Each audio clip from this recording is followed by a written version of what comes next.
It is 5 o'clock somewhere, and you've tuned in to Season 4, Episode 13 of BRC. For those of you who'd like to watch this episode, I highly recommend it. You can view Season 4 on our website, YouTube, Spotify, whiskey-network.net, and Zencaster. I'm Kerry Moynahan, and in this episode, we're headed south to New Orleans for Tales of the Cocktail. First, I hit the streets for a spontaneous chat with Kweillin Gordon of Greenwood Whiskey in Dram on the Street. Then I head to the conference to meet the makers for a new segment, Festival Floor Finds, where I uncover some incredible whiskeys that I'd never encountered before. I reconnect with Kyle McHugh from Bullitt Frontier Whiskey for a special Tales from the Still, explore some seminars, events, and vibrant parties that make Tales unforgettable, and wind down with a nightcap alongside Josh Nabosky of High West. Then finally, I share the last sip with the Dear Hannah above Cafe Amelie, a perfect way to close out the week.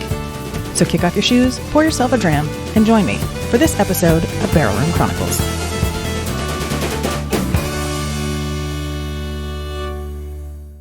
There's one thing that gives Bullitt tenure its refined character. Time.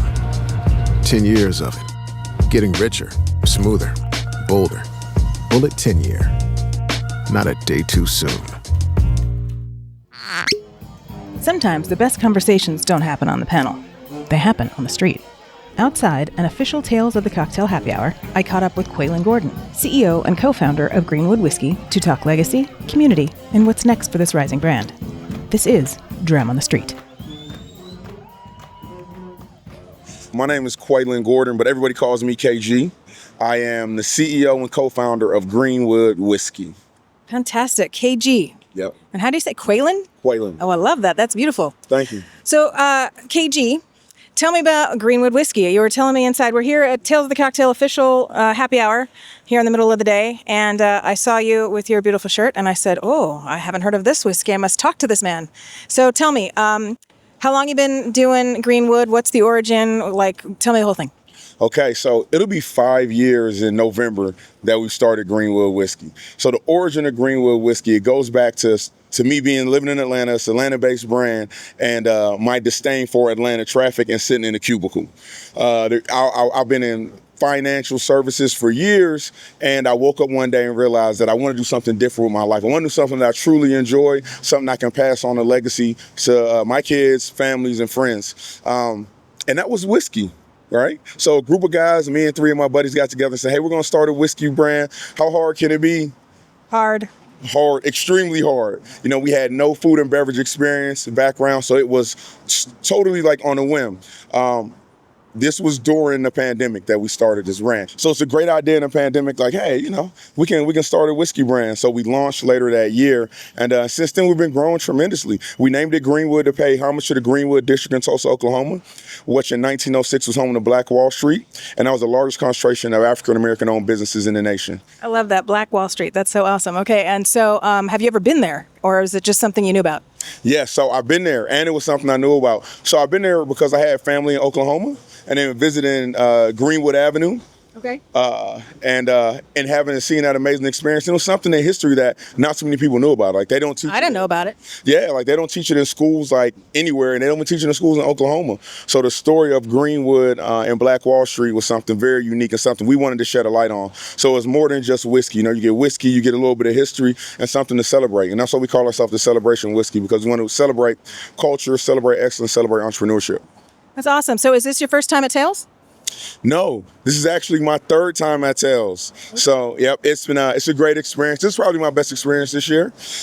We had because you met me. Yep, absolutely. I think that's what it was. And we did activation this year. It was super cool too. Oh, nice. Yeah, at Bourbon Street Distillery. So it was Oh wait, there's a distillery on Bourbon Street. How do I know about this? Yeah, it's not it's on Bourbon Street. Yeah, it's right ducked off. Interesting. How long has that been there? I don't know. It's my first time hearing about it this year. Okay, I'll have to check that out when we finish this up, wrap it up, because I'm staying in the quarter. Okay, so this is the first time you've had an activation here. The other times you just came as a patron? So last year we did an activation in partnership with Diageo. Oh, nice. Yeah. So this is the only one we actually did on our own. So last year we just kind of stuck onto their coattails. That's cool. Are you with Diageo or not yet? Not yet. So we received a venture capital investment from Pronghorn Ventures. So Pronghorn Ventures has a relationship Pronghorn? with Diageo. You know Tracy Franklin? Of course I know Tracy Franklin. You got to watch the show with Tracy Franklin. I interviewed her at WSWA. I've interviewed her before she did the Jack Daniels Really? Uncle. Yeah, you got to check it out. I love Tracy. She's great. Yeah. No, Tracy is good people, definitely. She's been tremendously helpful to us. Like, for somebody who coming in with no food and background, no food and beverage experience, and meeting people like Tracy and like the talent at Pronghorn helped us tremendously, helped us grow the brand. Love it. I love it. I love the brand too. I've got a good story that I can't remember his name off the top. No, yes I do. It was Chet Lemon, and we were saying, "Oh, Chez Lemon," if we're down here. I talked to him about what was the name of the brand? It was really cool. It was like a Prohibition brand, and it had this really cool label with like a guy with this big hat, and it was really, really cool. Anyway, I can't think of what it was called, but anyway, that was a really good story too. And they had a lot of really cool brands. Were you at WSWA? I wasn't at WSWA this year. Yeah, Okay. I was there the year before, but this year I couldn't make it. Well, maybe next year I'll see you there. Yeah. So tell me, what are the goals right now of being here at Tales, and what are you hoping the next 5 years will bring to your company? I think coming to Tales is a learning experience, right? Like, we come here to learn, network with other people in the industry, specifically, hospitality, the mixologists, the bartenders, and kind of understand, like, for us, what makes a brand go. Like I mentioned, we're rather new to the industry. Our goal is to, right now we're a regional brand. We're on shelves in Georgia, Oklahoma, Texas, and Virginia. So as we continue to grow, become a nationwide brand is the goal, and just figuring out like what are some of those key things that other brands do, and what are our partners look for, specifically the bartender community. Okay. And right now, how many different expressions do you have out on the market? So we have 3 different expressions right now. So we currently have a rye whiskey, which we started with. We have a caramel flavor, which we call our Greenwood Celebration whiskey. And we also have our 1906, which is a bourbon. I love that. Do you have any of those here with you?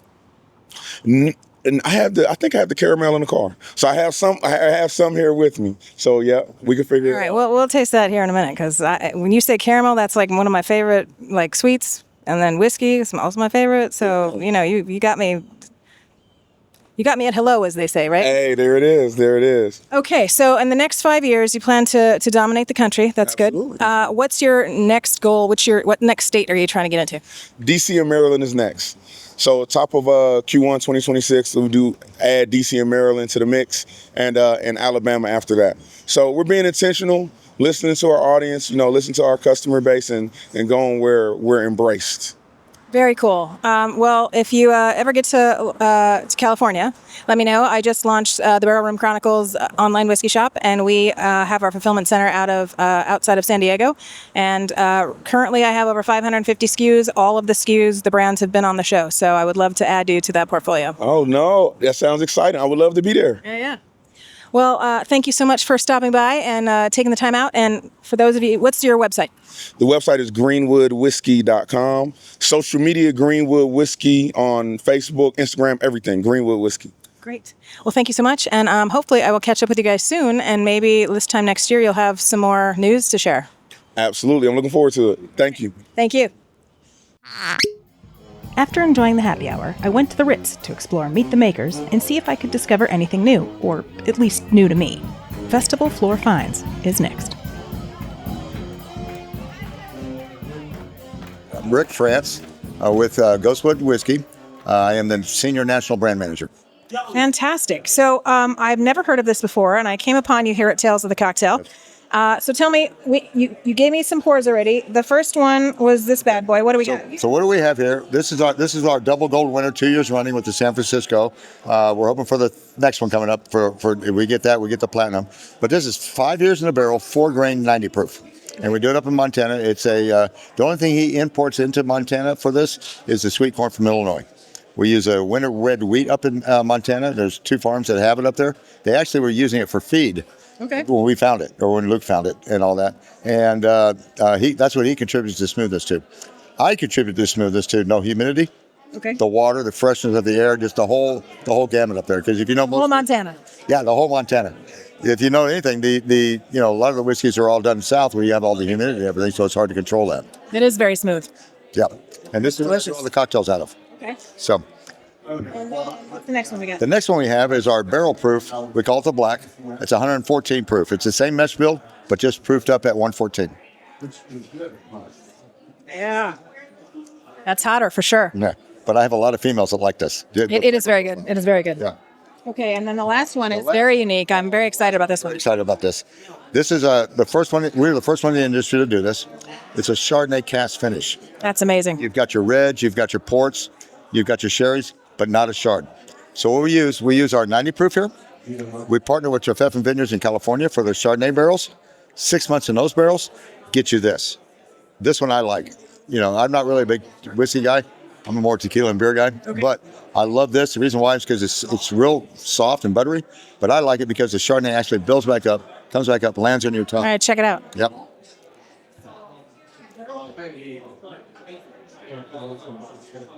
Just let it sit there for a second. Oh, yeah. Bingo. Oh, yeah. So. All right. So tell me a little bit, who's Luke? Luke Perks is our distiller. He's the one that came out, that did this. He went to Scotland to learn how to do Scotch. Came back, came up with this recipe. He started with a hot plate in his family barn in Illinois. Wow. Doing this, the old still type thing. So the packaging about, the marketing about it, I'll pick this up so you can see it. So this right here, the oak tree is, the father had 3 sons. And so he'd take them out camping every weekend. Well, they'd camp underneath the oak tree. This is a new edition of that oak tree. They tell ghost stories and all that kind of stuff. Well, Ghostwood comes from that. Nice. Our motto, go beyond the firelight, down the bottom there. The father's trying to teach his sons, something about life and everything. Okay. So he's like, you feel comfortable around the fire, right? No animals, no bugs, you're all warm and comfy. I want you to go through that firelight, go out in the dark and see what you can make of yourself. Wow. I.e., the reason for the black bottle. Everybody told him in the whiskey, you can't put whiskey in a black bottle. Why? Well, everybody's got to see the whiskey. It's like the distillers nowadays saying, well, whiskey season, O&D, right? Well, that's October, November, December. Nobody stops drinking whiskey. I mean, I don't. Yeah, I know, right? So nobody's starting. I'm going to break that with those guys. I'm going to break the mold on that. But anyway, so i.e. the reason for the black bottle. He wants everybody to take a chance on this bottle because they'll be pleasantly surprised, when they open it up and taste it. So that's where that comes from. And then for me, go beyond the firelight. I'm in 46 years in the restaurant business, so I bring a little bit different tool than most distilleries do because I've got the background with this. So my whole purpose is getting us out there in the restaurants, in the bars, doing shows for them, getting the staff to love what we got going on. And I want to meet everybody that we talk to. Mom and pa type situation. Then. So I've come up with 20. You can go to the website, see all the different cocktails. But the 2 I bring up is total opposite of the spectrum, if you want to say. Here you have the Cowboy Mojito, which I make with whiskey, not rum. Yeah, whiskey. I have not had a mojito with whiskey before, and this, I must say, is fantastic. Appreciate that, yeah. It's just the right amount of mint. It's not overly citrusy, and the whiskey gives it a great different flavor, which it's beautiful. So, normally everybody talks about, whiskey, what am I doing? Well, I got a whiskey sour, I don't want that. Maybe a mule sometimes with whiskey, but it's either a Manhattan or a old fashioned, right? Well, that too, you want to use our black for, 114 if you want to do that. But this here, because it's so smooth and the way the flavor profile is the drinks that I make here, you can't make with most whiskeys just because of how their flavor profile is. It just works so well with it. And so I'm trying to bring more people to the table with whiskey. I mean, I even have a mimosa I make with this. Really? I created it for a place down in Key West. Yeah, and they're like, I've got people all over. Dude, this is great.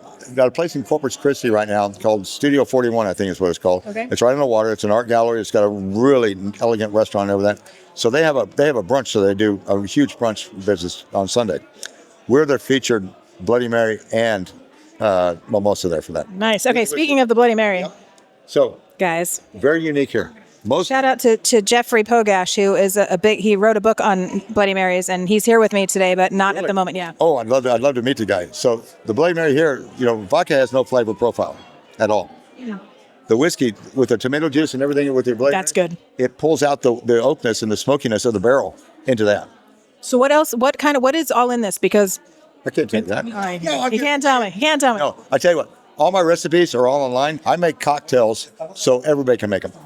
I agree with all the craft stuff and everything, but when you go to a really nice restaurant, why do you want to wait? If you got a party of 6, why do you want to wait 30 minutes for your cocktails? You don't, right? I mean, I get all the fanciness and everything. This is a meal in a glass right here. No, it is. I call a regular Bloody Mary an appetizer. I call this your meal, just because of the way it is. So my cocktails that I've created They're easy enough to make at home, but they're easy enough that the average bartender and average bar manager can sit there and make them in time for the guests to enjoy them. And I think they're good quality.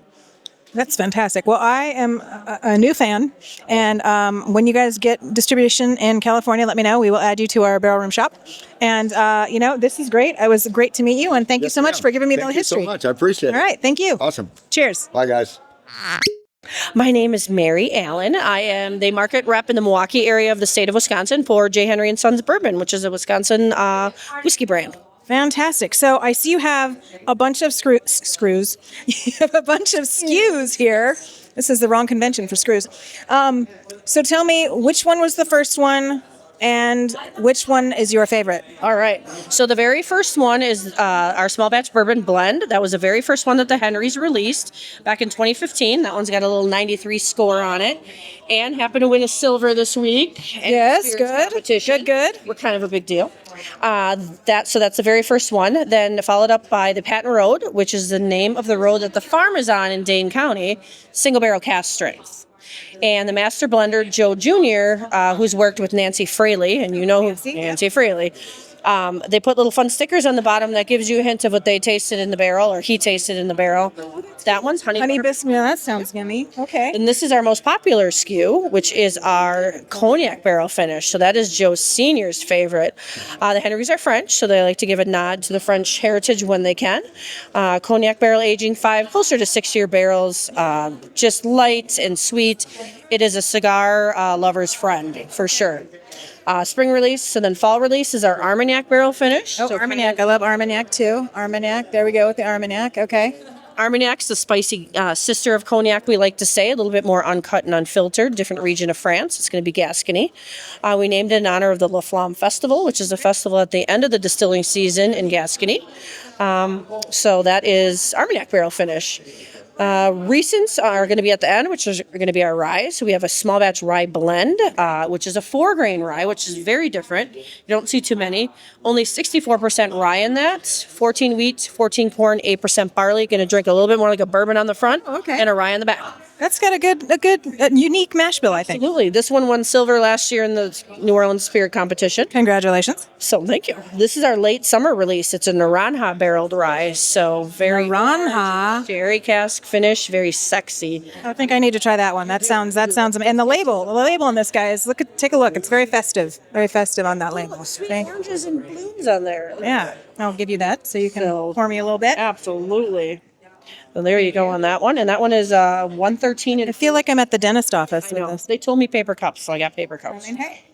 Very... you make it sound... It's medicinal. Absolutely, it is. And this is the star of the show this week. This one won 2 golds this week. Wait, this is... competition. This is lovely.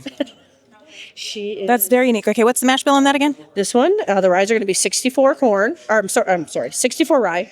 14 corn, 14 wheat, 8% barley. Oh, that's great. I love it. I like a rye forward bourbon. I'm a more rye girl than a bourbon. Yes. I'm really rye for you. It is because it's also got some barley, which and that's my favorite. Okay. I always tell the real rye drinkers, the real spicy ryes, we might not be rye-y enough for you, but give it a try, and they usually love it. Well, here's what you do with the rye. You tone down the bourbon, and the bourbon. I like bourbon. But I really like them when they're more, when it's just at the very minimum of the amount of corn that they're supposed to have, and everything else is another different kind of grain. Because I think adding the different grains in it makes it more interesting. Absolutely. A lot more layers of flavor, like a layer cake of flavors. So that's why I really enjoy our bourbon. And, I mean, you can put us up against any good Kentucky bourbon, and we're going to hold our own. So how long has this company been around? They released their first bottle in 2015. Wow, okay. So they put barrels down 2009. They are seed farmers by trade, and they are still seed farmers. Let me show you the photo. So do you know where all your corn and your grains come from? Most people don't. We do. Because Joe and Joe are out there, and now the other son, Jack. Is that red butcher corn? It is not. It's its own varietal. It came out of the UW-Madison Seed Bank. All the grains they're all heirloom grains that were grown in the 40s on their farm.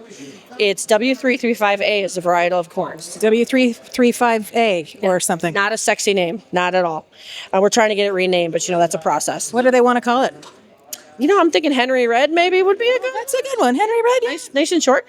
So they've since made some modifications to it, so it is proprietary. So they're the only ones that use this corn, and there are some right there as well. Can I pull one out? Absolutely. Just don't eat it. It's a little crunchy. It's a little crunchy. Wow, look at that. That's a really got cool colors. Look at that. It's like yellow on the top and red in the inside. Okay, and then what's this other one you've got here? This is the one that won 2 golds this week here at New Orleans Spirits Competition. This is the single barrel rye. Okay, let's try that. And this one's got fun names as well, just like the single barrel bourbon. This is Crema Catalana. Crema Catalana. Oh, Joe Henry loves to give them fun names. So Oh, no, that's rye, baby. I know. People love that one. Now, the other one that won last year. This, the small batch. No, wait. Oh, you said this one was your most popular? Silver. This is our most popular. I'll try that one too, please. Sure. And then that's the one that won silver this So, yeah, year. the cognac. Actually, I would like to try that next to the Armagnac. I think that would be good. I suggest that. All right, cognac for you. Thank you. And then we got some Armagnac. So 2 seasons, spring and fall. I'm sure you can figure out which one's spring and which one's fall. The belle of the ball.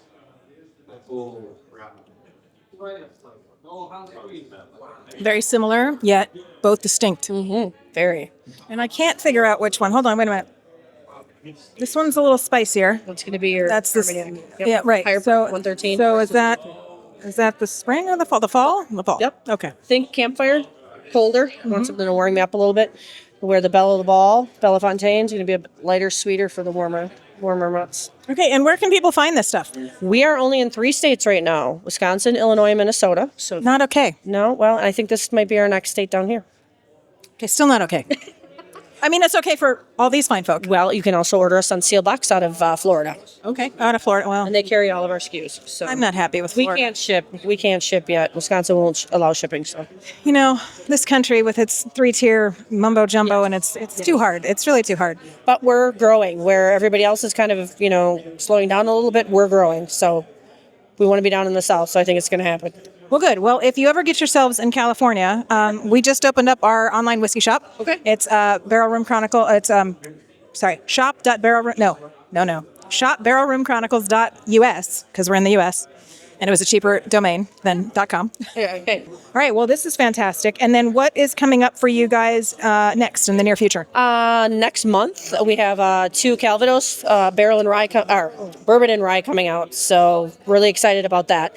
Like I said, the Henrys are French, so here we're going to give another nod to French heritage. So the apple brandy barrel. So that was a project that Joe and Nancy worked on as well. Apple brandy. That sounds amazing. Right? Okay, well, I would like to keep in touch with you guys and learn more about this. And if I get myself out to Wisconsin, I'd come to love to. Would love to have you. And do you guys do tours at the? Tours, tastings, flights, cocktails, some amazing cocktails. So you fly me out there, flights. But We'll talk to Joe. We'll see what you say. We'll see what Joe says about that. that's great. And so, are these all of your expressions, or do you have other ones that didn't even bring? I have some other older patent roads. That some are 8-year. There's going to be a 10 and a 12-year coming out as well too. And then every Black Friday we release a limited edition anniversary blend. It has an all black label and it's our oldest and best stock. That's awesome. Well, thank you so much for taking the time out. Thank you. Absolutely. Thank you. This is a pleasure. I love learning about new whiskeys. So, Well, I'm glad. guys, stay tuned, and we'll hear more about this in the coming months, years, all of the above. Let's go, Lawrence. All right. Don't touch that device. We'll be right back with Tales from the Still. Now open, Barrel Room Chronicles online whiskey shop, where every bottle tells a story. Solange Like Richard Patterson's Timeless Scotch at the Dalmore, Rachel Berry's Elegant Malts from the Glendronach, Glenrioch, and Glenglassa, or the bold Nevada bourbon of Ashley and Colby Frey. From Hemingway Rye's Call Family Legacy to Bernard Walsh's Poetic Irish Whiskey and the Scully family's Coastal Clonakilty, these aren't just spirits, they're stories, and they pour neat. BRC Whiskey Shop, the drams we talk about, now delivered. Kyle, how are you? I'm doing wonderful. How are you? Good. I'm so glad you could make it here today to this beautiful venue. We were upstairs of Cafe Amelie. Downstairs is a beautiful restaurant, which we'll be going to a dinner there, a spirited dinner. I have been trying to get you on the show for quite some time now. We met at the Spirit Awards, not the Spirit Awards here, but the Film Independent Spirit Awards in Santa Monica last year. And we got a chance to talk then, and I said, got to get you on the show. But instead of getting you on the show, I got you up to Fog City Social. Yeah. And you had a little booth there. So tell me, what was it like to? I mean, that's your city. You're in San Francisco. Yeah, so yeah, oh, yeah. tell me, like, what was it like to hear about this? And did you even know about that organization? Because it was a pretty Fog big City? thing. Yeah. Oh, wow. Yeah. So I had heard about it a few times over the first few years. And then, honestly, like, that conversation we had down there was so, like, natural, and we just started chatting, and then you mentioned it again. I'm like, man, I really got to get over there and check this out. And it being so industry ran, I mean, it was like a well-oiled machine. It was beautiful, and I've done so many different whiskey tastings and events and shows, and it just felt great. I mean, from, loading in beforehand and setting up and all the familiar faces and their attention to detail with everything, down to, the allotted time at the end of it so that people can catch up with each other and try each other's expressions. And, I think it's a big misnomer that people think that, all the ambassadors or the distillers don't get along. Yeah. They do. They do, better of course. than most people. Yeah. You know what I mean? So we all get to enjoy each other's stories and liquids. So it was phenomenal. I enjoyed it. And then tell me, what was it like? Was this the first time you were at the Spirit Awards for Hollywood? No, so that was my sixth. Okay, because I know Sixth year? Bullitt's been there, yeah. I Yeah, just yeah. didn't We've know been if there you've for quite some time, and it got bigger every single year, which was really cool. Definitely a huge layout. We pull out all the stops for that one. So Yeah, that's it one was of my pretty fun. favorites. I ended up getting swept into a shot they were doing at the opening or something, yeah, and they're like, yeah. "Here, go stand over here and hold this." And I'm Yeah. like, "I'm working. I can't be drinking." Oh yeah. But yeah, it was a good time. Yeah, they do that little live sizzle reel so that they can play it during the show. It's pretty cool. Yeah. It's fun. So I'm glad that we got to finally talk. And I see today you brought 3 lovely expressions. You want to tell me about them? I have. So we have, they're all new expressions. We've had a few pop up over the years, some permanent, some limited offerings, but these ones are permanent. And they've all been released within the last year to year and a half. Okay. We have our American single malt here, which is that one a I really nice. wanna try. Oh, it's really good. It's in the green. It looks almost like a dark green, but it's a recycled glass. But that is 90 proof. It's 100% malted barley, finished in new charred oak. It's got hints of. It kind of starts like a Highland Scotch, which is very smooth, non-peated, and then finishes with kind of a nice big oak vanilla bomb at the end. Nice. Well, let's try that. Let's try absolutely. that. Here, I'll hold this for you. Thank you. And out of these 3, which is your favorite? Ooh, I would say that's like asking someone which kid is their favorite. Right. I would say it really depends on the day. I've been a huge fan of this American single malt, so it was really cool when we released this. We did some launch dinners where we invited local bartenders and folks from the industry to come try it, and we did a pairing with food. But we also had the American single malt president of the association come to the dinner as well, and he kind of went through all the different trials and tribulations that American single malt has gone through, which has recently become official. Finally. Yeah, I know. So it was really cool to hear, and he talked about the struggles, but also just the different styles, and people are having so much fun with it, from, balconies and the things that we're doing. And I believe Jack Daniels has done a great one as well. And there's just so many different things out there. So when did you guys release the single malt? The single malt came out, that would have been February of last year. Okay. Yeah, February of last year. Just for my birthday. That was so nice of you. Oh, perfect. Absolutely. All right, let's try this. Yeah. Absolutely. It's got a good nose. I mean, I could nose it better if I had a more appropriate glass, but it's okay. Oh, yeah. I always get like apricot or like a peach fruit. Oh, yeah, and it is really smooth. Mm-hmm. You were here earlier talking with Jeffrey and Jonathan Pogash from the Cocktail Guru, and Jeffrey was saying how smooth this was, and I'd have to agree. It's very smooth. It's funny, though. For 90 proof, I mean, it's very smooth. Yes, and I think throughout our whole lineup, I think that's one of the coolest things about it is they're strong enough to stand up in cocktails or drink neat over ice, but the smooth finish on it, and it comes from the distillation process, but it just really does round it out, so it's not as intimidating. You can come back to it, have a sip of it, and it's phenomenal. All right, so what do we have next up? So next up, we have our Bottled in Bond. This is the newest one, thank you. Our newest one to our lineup, and it is 100 proof. Oh, we're getting higher. Yeah, but it's still just as smooth. 100 proof. It was distilled in a single season, which was spring of 2017. Okay. And a fun little fact on this is that it is the first juice that came out of Shelbyville, our new distillery. It's got a little bit of floral notes on. Well, out of this glass, I don't know if that's normal, but No, it does. It is like a bouquet of everything. You get mint, you get floral, you get spice and vanilla. Yeah. I mean, it's All right. got the whole package.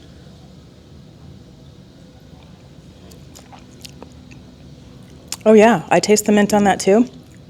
And it is also very smooth. And this is 100. I wouldn't even ever guess it. I know. How? How is that possible?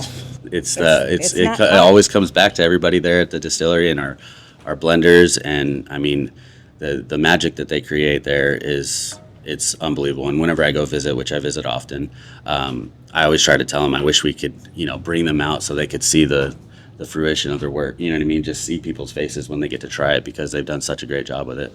So where exactly is the distillery, and do you guys have tours and everything? Yes, so it's in Shelbyville, which is about 35 to 40 minutes outside of Louisville. But that sounds longer, but it's a quick little hop and a skip. We also have some awesome buses that we can take folks out from Louisville out to Shelbyville.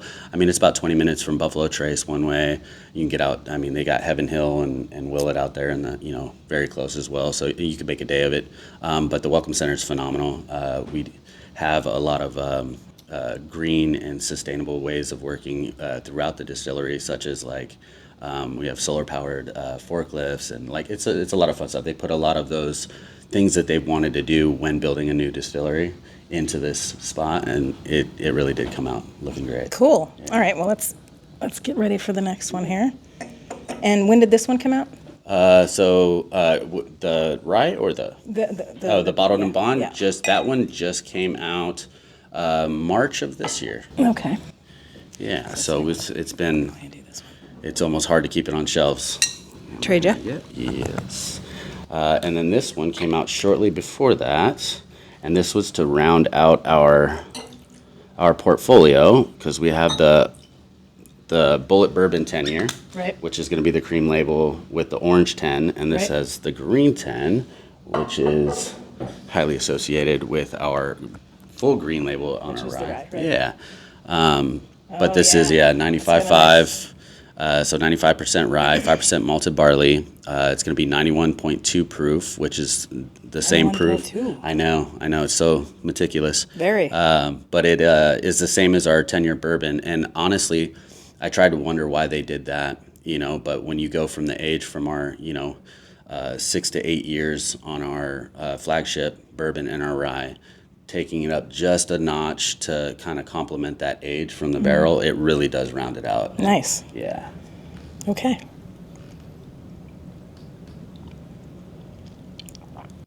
Oh, yeah. That's a good rye. Right. Oh, that's beautiful. So when I have my Manhattans, depending on where I'm at, will depend on what I get, but more often than not, if I'm not in a proper whiskey bar, they will always have Bullitt. Oh, yeah. So I usually get a Bullitt Rye Perfect Manhattan. But instead of instead of orange bitters, I asked them for cherry bitters. And I think this one would be the cherry excellent. would absolutely round this one. Excellent in this one. It's fantastic. Yeah, I love it. It's such a meaty rye. I've worked on different whiskeys throughout the year. Bullitt's always been there over the time I've been on the brand side, but I worked for George Dickel for a while and with the Masters of Whiskey, and they have the Dickel rye, which is also a 95% rye, 5% malted barley, but it's been charcoal filtered. Right. So I got to try the contrast between the two, and as much as I love my Tennessee whiskey and the charcoal filtration, which it does smooth it out. The state of the industry right now is kind of the state of the country. It's kind of in flux, and kind of, which I kind of think is probably part of it, because if people don't know what's going on with tariffs and prices and interest rates, it's too much information. Yeah, then I feel like everyone's kind of holding off on spending, and then there's a lot of jobs that have been eliminated by the government, and then then just it always trickles down or up. Right, and I feel like even if the government's idea is to help the economy. I don't know that that's necessarily how it's working at the moment. I have thoughts, but we won't get into that. I'm trying not to be too political. How is Bullitt handling all of the change lately? We have a great team around us, from all the way from the supplier to the distributor, our agencies that work with Diageo, but Bullitt especially. We know there's a lot of information out there. We know that people, fly by the seat of their pants off of, headlines and ideas or things to come that haven't happened yet. And it really, truly is, since I've started, even as a bartender, it's your job to kind of calm the consumer, calm the bartender, and, kind of point and highlight the positive stuff and try to keep that, at the forefront so that they can, make it to the next thing, Right. But yeah, I mean, we've seen some influx and stuff, and some of it's been from, knee jerking, like, oh, is this going to happen? Is that going to happen? But all Tariffs in all, on, tariffs off, yeah, tariffs on, tariffs off. Yeah, and I think, whether that's tactic or not, I think when it all comes down to it, like I said, they rely on us a whole lot more, and that means the distillery, that means, getting the liquid out, making sure it's consistent, focusing on what we can in the moment. And then the other stuff when it happens, we're no strangers to change. This industry is changing all the time, and I think that's the biggest thing, is just making sure people feel comfortable and they can rely on the things that we offer them, whether it be a conversation or the liquid we have in our bottle. Okay. I mean, I know there's a lot going on with Diageo. Like, they just stopped production of Roe & Co. in Ireland. I mean, they're still holding the tours, and they're still, bottling what they've done. But do you see any potential of that kind of thing happening with Bullitt? No, I don't. And I definitely have my thumb on that pulse. I mean, I've geeked out since I started in this side and then some. So I try to stay up. I follow, whether it be stocks or whether it be, industry emails from, Mark Brown report or things like that. So I kind of try to follow, as they say, follow the money or follow the voice. Right. And no, I mean, like, we've had our ups and downs. Like, we had a glass shortage at one point, and that was kind of insane because everybody wants Bullitt, and whenever we could. Was that during the pandemic, or was that? It was during the pandemic. With Yeah. the So, whole like, no that was shipping business, Oh man, it was crazy. But we got through it. It was rough. Some people, whenever there's so many different products out there. If you're not there and you don't have it, it's really hard to compete with someone who does. Yeah. You know what I mean? And being such a brand, I mean, I've been on this brand since it was smaller, and now it's grown so massively over the years, and beautifully, if I might say so. It has that nostalgia now, even though it's from 1987. It's such a young brand with a lot of history still. Which is really cool. Yeah.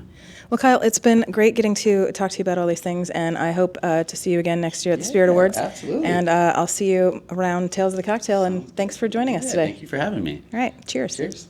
Introducing Bullitt American Single Malt. Bright, complex, crafted from 100% malted barley. Born from relentless experimentation.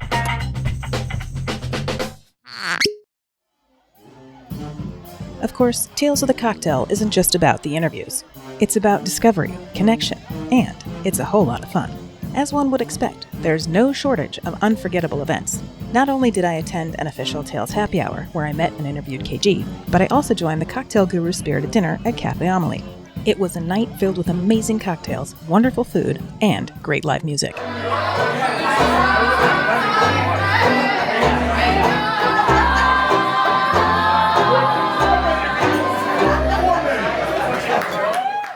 And then, the parties. Tales always knows how to turn it up. At the William Grant party, I was invited to a secret Balvenie tasting, a true highlight. Then over at the Irish House party, I caught up with Tracy Franklin and Adira Hannah, and made a few new friends along the way. I even had time to stop in at the Historical Pharmacy Museum, where spirits writer Robert Simonson was hosting his party before heading off to meet Cheech and Chong at their High and Dry event. Finally, at the High West party, I sipped fantastic cocktails, played some games, and I was gifted a personalized flask before sitting down with Josh Naboski for the nightcap. Hi there. Hi. Josh, it is lovely to be here with your beautiful backdrop and your campfire.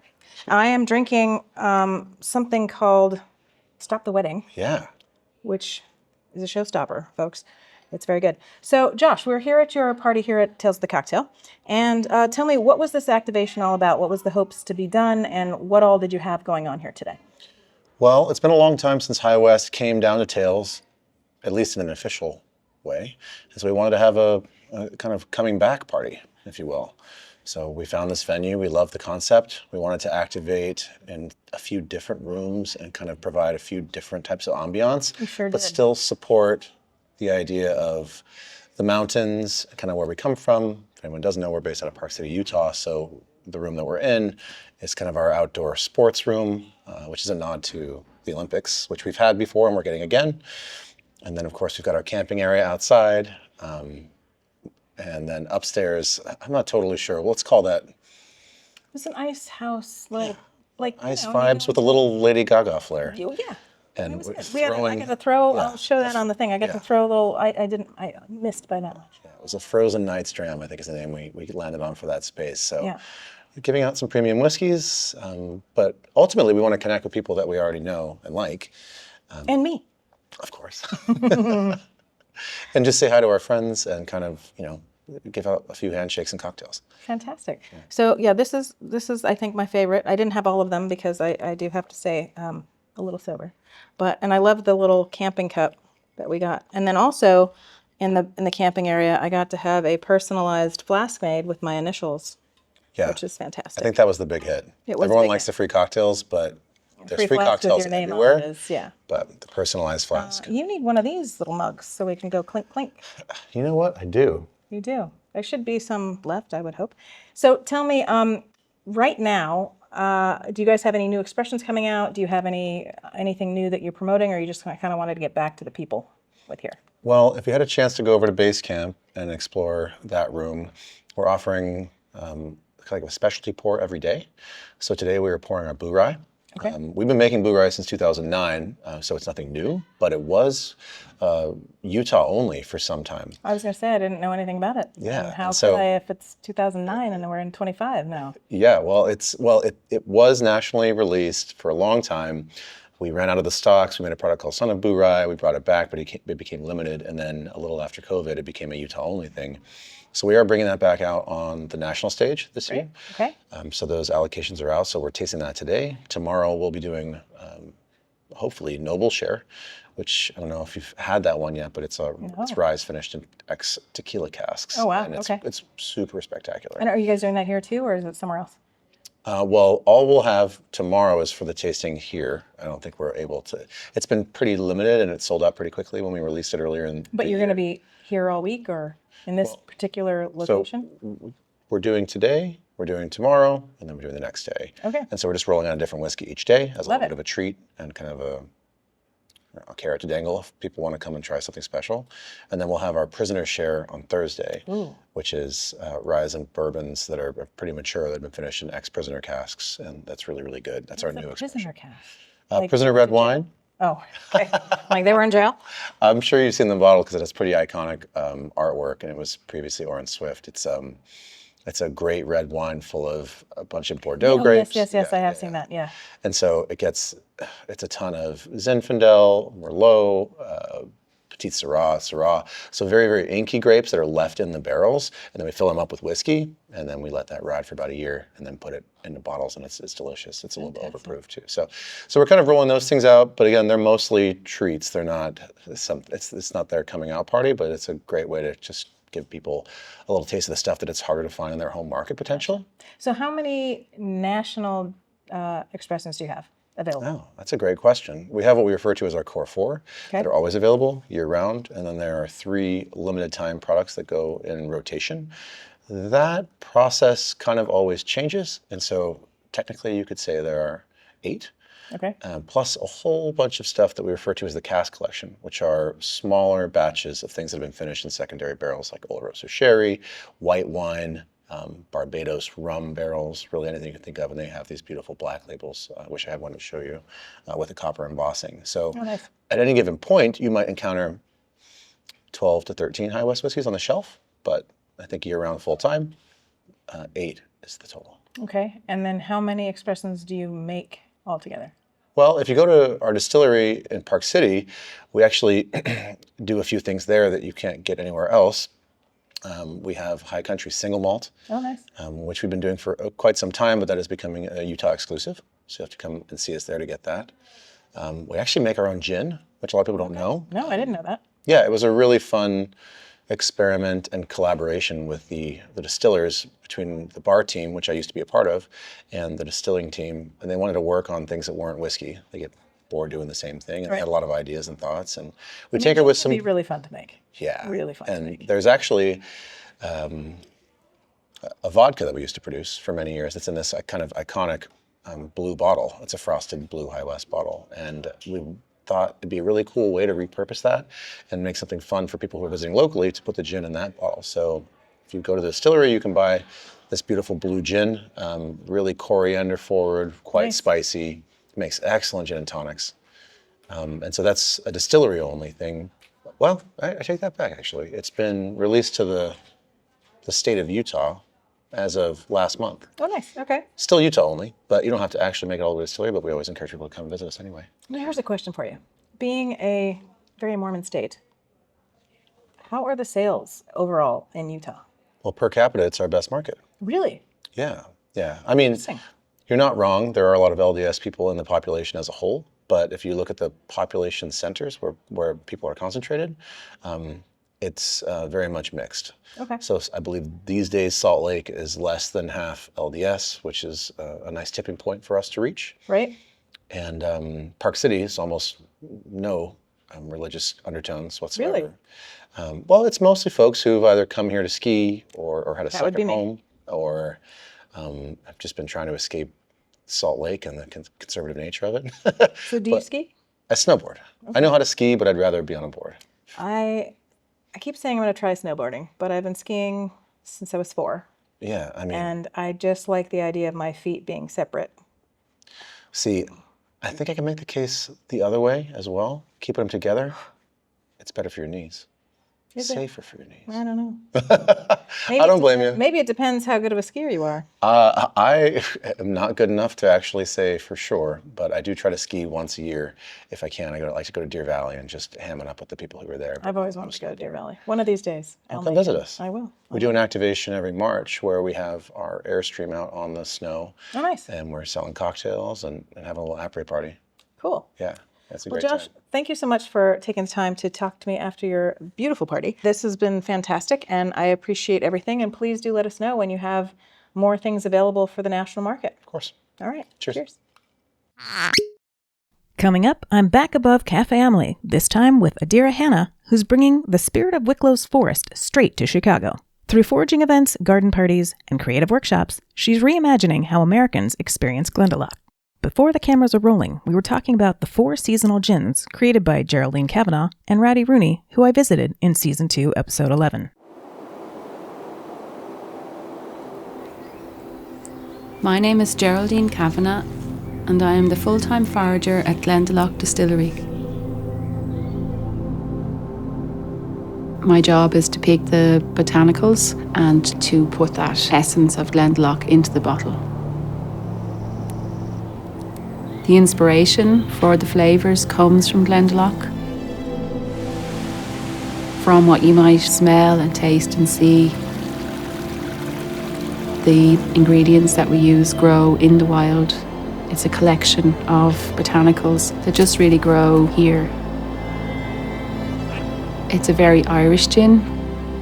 It has a sense of place, and its place is Glendalough. Glendalough Irish Gin. A place in time. So we're talking about this beautiful dram. You said all 12 months go into this one. Yes, to encapsulate all the seasons of Ireland into a bottle.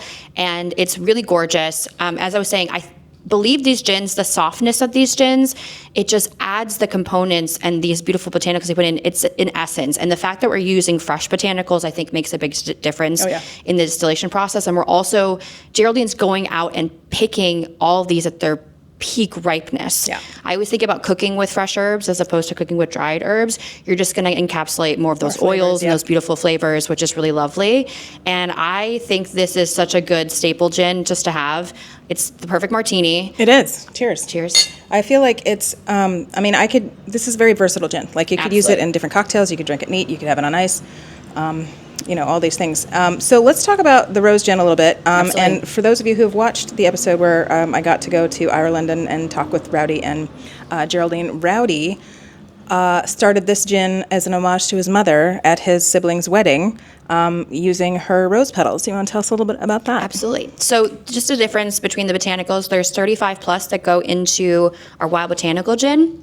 We have 16 that go into our wild rose gin, just to sort of narrow the flavors that we're looking for. The floral essence, there's a bit of like Turkish delight sweetness to it. And the roses definitely come through, not perfumey, but floral and beautiful. Right. And the fact that he made this to honor his mother who had passed away at his brother's wedding, and then it just took off from there, is really beautiful. And they actually use roses from the mother's garden in every bottle to honor her, which is also really amazing. The color comes from steeping rose petals into the gin as well. So think of like a massive, massive tea bag of 3 different varietals of wild roses that go into it. And it's gorgeous in cocktails, first of all. You get, even just in a gimlet, which is just 3 ingredients, you get this beautiful pink. French 75, like if you just want like blush, you can get there. If you want to lean in and add like raspberry, strawberry, you can get these like... Oh, raspberries would be really good in this. Oh, red fruits are amazing with the rose gin. Raspberry, anything. We've had a really amazing cocktails right now. There's a giant tea party cocktail at Queen Mary, which is a really fabulous gin bar in Chicago. Okay. And one of the bartenders there, Amy, made, it's called a Barbie punch cocktail. And you get a little teacup and a teapot and a cookie, and you get this beautiful milk punch. Oh. And it's made with rose lillet, I think I need to go to Chicago. It's so good. And so the rose is really easy, I think, to just highlight that. And again, that hint of sweetness. A lot of non-gin drinkers love this. Yeah, that's great. Here, it's not scary gin. It's beautiful gin. Solange.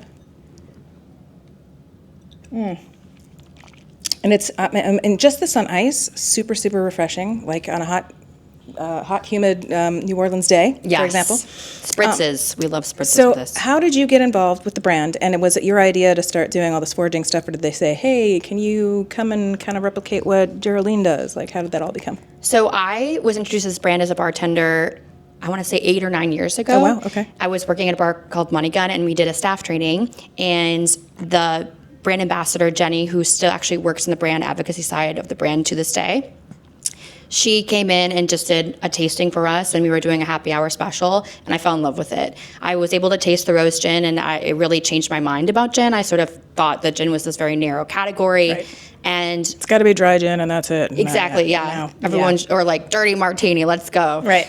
But it's really opened my world up to the passion behind spirits, and I ended up actually working for a brandy distillery in Chicago. Oh, fun. Right after that, just because I didn't know that there were jobs and there was a world beyond sort of just general hospitality in my mind. And when this job opened up, I jumped for it just because I love the brand. I've seen them just improve and really grow. And then now that I know everyone, I absolutely adore and love everyone. Yeah. And they're just such passionate, kind people that really... I've not seen the passion that's so deeply rooted in every step of the way. I mean, Geraldine forages in her own time and makes gin on her own. She told me a story about going down and finding all this sea kelp, and she made this a sea kelp gin, and then just made dirty martinis for everyone at the distillery. Yeah. They love what they do, and it's really amazing. So did she take you foraging? Yes. We were going to go, and then it was raining, so I didn't get to. I'm very, very lucky.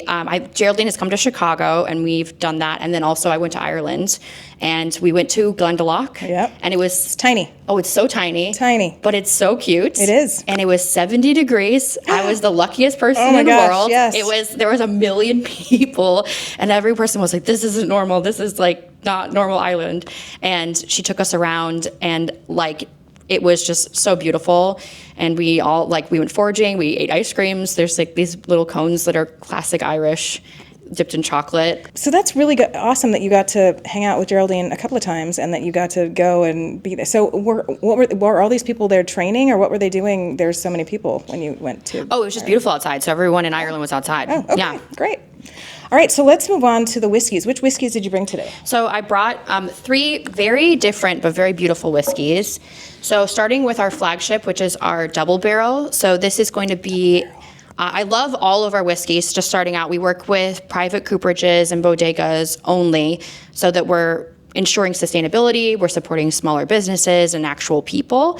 And for this one particularly, it's an Oloroso sherry cask. It's in Montilla in Spain. It's actually just outside the jurisdiction for sherry. Oh, nice. So, you know, It's adjacent. kind of sherry, but it's not sherry. But it is, It's you know. like champagne, but it's not champagne. Exactly.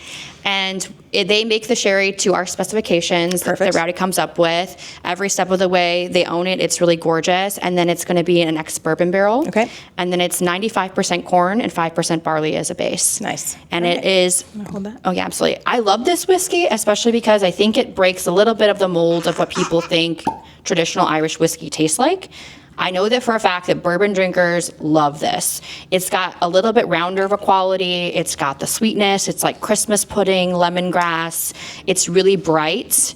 It's amazing with citrus, really easy and old-fashioned, and I especially love it in an espresso martini. All right, cheers. Cheers. It's got a great nose, too. I call this easy drinking. Yeah. Like, this would be too dangerous for me. I would drink it too fast, and I would drink like the whole bottle, and then I'd be like, oh, what happened? Because like it's 42%. Yeah, Okay. so it's a lower ABV, but typically Irish spirits tend to go lower, and it's even lower for all these spirits in Ireland as well. The door's opening. The ghost is here. There's a ghost in the house. I mean, there might be. There might be. Might be. It's New Orleans. Yeah. I don't think you guys can see that door off camera, but that's the ghost in the house. All right, this is fantastic. And what's the next one you have? So this is our Irish pot still. Very Irish, really beautiful. I think Irish pot, I'm going to hand this to you. You're going to hand that to me. She's going to hand that to me. I think Irish pot still is a little bit of a confusing category for a lot of people. Yeah, it is. A lot of people think about redbreast, I think, when they think about Irish pot still. But this, I absolutely adore. There is a like saline quality to this. I'm sitting here holding the microphone, and I'm like, yeah. Oh, yeah. There's a saline quality to this. It's got like nuttiness and grassiness, and it's just really gorgeous. So this is going to be traditional round copper pot still. And then we have, it's around 60% of malted barley and around, it's like 67% or so malted barley, 33% unmalted barley. Okay. And then it's really gorgeous. Bartenders love this whiskey. It's so versatile, and it's, don't you feel like you're lying in a grass in Ireland when you drink this? Yes, I definitely get the grain, the unmalted barley flavor. It's like nice and robust, but not like overly robust. And it's so refined. I feel like it's complex flavors, but it's like this acidity sort of hits you in the right place. It's like if it were cold out, I would have this with like a barley soup. Yes, it's so good with spices. So good with spices. I've even used it in soda bread when I've made it at home. That's a good idea. Yeah, I know. Ooh, fancy. I like all of these over ice cream too. I think you can even, especially in New Orleans on a hot day, I think any of these would be really fabulous over that. All right. So what's the last one? And then this one is our newer one that has come to our market. Okay. And this I don't is know if I've had the newer one. So we were the very first Irish distillery to age in Mizunara cask. And Mizunara cask, just for the people who don't really know, is the rarest oak on the market right now. It's Japanese oak. It means water oak, but it's a really problematic wood to work with. So I've heard. And so we work with a private cooperage in Japan. Oh, and just to touch on the pot still as well, for the this is ex-bourbon barrels, and then it's Irish oak that we actually source right outside of the distillery. Oh, nice. And for So it's close to Wicklow. Oh, it's from Wicklow, yeah. Okay. And so we're really lucky, and these are like 140-year-old trees, and then we also put 7 saplings in its place anytime we cut a tree down. So we are giving back. We're giving back. We're not just taking. Trees. And then so this one, we work with a private cooperage in Hokkaido, and Mizunara adds beautiful, crazy flavors. And I do truly feel like this is the perfect merriment of Irish whiskey and Japanese whiskey.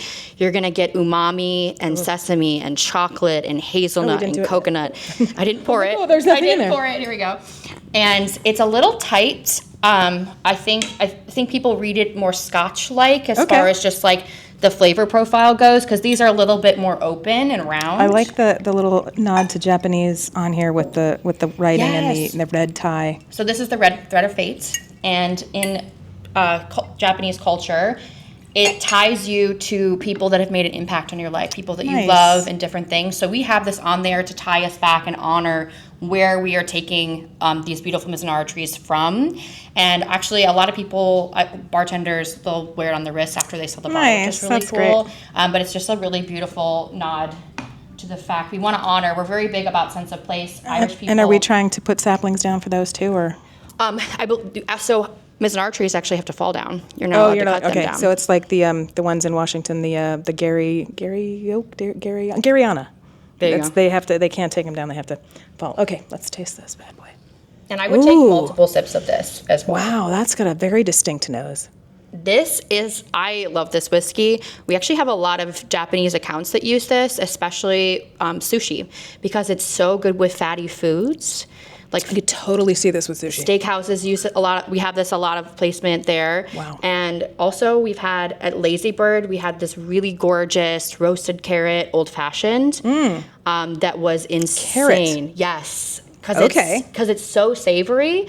I really think miso goes really well with it. Chocolate really goes well with it. I love split-based drinks with it. Like aged rum and this are a really amazing pairing together.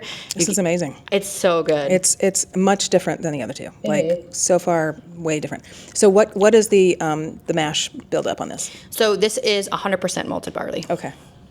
That's why it tastes more like a Scotch. Yeah? And then ex-bourbon barrels again for this, and then the Mizunara is the secondary cask. So the pilot TV show that started the whole thing, which we're still shopping, by the way, so if you're interested, call me. We had a tasting at the end, and one of the bourbons was aged in a Mizunara cask, and that was the favorite of everybody. And the distiller was surprised. He goes, "Really?" And I'm like, "What do you mean, really? Like, it's Mizunara. Like, who doesn't love a Mizunara finish? It's great." So is it 100% aged in the Mizunara cask, or is it finished? No, it's finished. Okay. I believe, and that you're only allowed to have it as a secondary cask because it's so limited. Okay, gotcha. So, and you said this is now available in the U.S.? Yes. Great. And what are the recommended price points out there? Both of the gins and our double barrel whiskey are going to be, it depends on your market and your taxes, but anywhere between $30 to $35 is the general price range. Okay. And then our Irish pot still can range around $45, upward of like $55, and then this is around $100 or so. That sounds about right. Yeah. Okay. But we are one of the lowest priced Mizunaras on the market. Yeah, Mizunara is usually very high. So if you were going to say anything less than 100, I would have been like, what? And also, we're very lucky that a lot of places, because it's such a unique whiskey, actually keep it a lower price point for pours. Oh, okay. So that people can try it, because we're very lucky to be within this price range. I think it makes it really accessible. So it still is very much a luxury brand, but it's something that I would feel really comfortable gifting to someone, at any occasion. I love the gin bottles, especially for wedding gifts, and even the double barrel, just because I know that if I give it to anyone, they're going to like it. So, funny story. Well, not funny. It's a story about this. The Irish Tua glass, which is a whiskey glass, Rosie, who makes those, she was asked by Glendalough to make, because she makes some for them, but then they asked her to make a gin one. So she made this beautiful tumbler, and it has the same design on it, and it's gorgeous, and I got to take one home. So I have a beautiful matching glass of that bottle. I love these bottles. They actually were made to reflect the foraging experience. Yep. So Geraldine actually hand weaves baskets to collect all the which is crazy. Like, she's just such an amazing woman. And so that's actually reflected at the very base of the bottle. Oh yeah, I see And that. then also the botanicals sort of suggest where up, below, and above she's going down and all around Wicklow foraging. And then you see these little symbols on the bottle, and that represents the 7 monastic villages that Glendalough actually was founded in. Okay. And then on the very back, there's this round stone yeah. here. So if you go to Glendalough, there's these beautiful ruins from 1500s, etc., and that's a deer stone. And they used to post up flags to have messages. But there's a story with St. Kevin, who's on our bottle, who founded Glendalough, that he came across this baby that was left in the forest, and a deer came and let out its breast milk into the deer stone, and he was able to keep it alive from that. So there's all these beautiful stories interconnected with St. Kevin, even around the distillery. So it's really cool. It is a beautiful, beautiful part of the country, and I recommend anybody to be able to go. And one of these days, we are going to get our tour back up and running, and we will go there as long as it's small enough, because anything more than 10, they won't take us because it's too small. So keep your eye out for when the tour comes back. But I want to thank you so much for bringing this down. And then you guys, if you want to know more about all of this stuff, well, except for the Mizunara, that's all her, then check out our previous episode with Geraldine and Rowdy. And thank you so much for being here today. Thank you so much. It was great having you, and cheers. Cheers. Sláinte. Sláinte.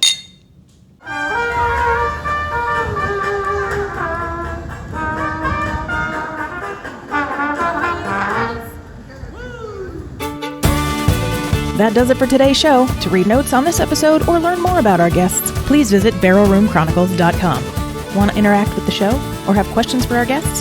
Then ask them on our socials or send us an email. Or better yet, leave us a voicemail on our website. If you like what you heard, please rate and subscribe to the podcast. If you really liked it and you want to show your support, buy us a whiskey through our Ko-fi site at ko-fi.com/BRC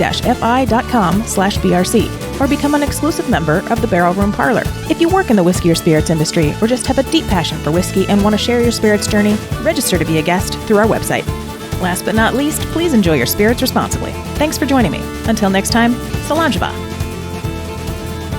Barrel Room Chronicles is a production of First Reel Entertainment and is available on Spotify, Apple, iHeartRadio, Amazon, YouTube, or wherever you listen to your favorite podcasts.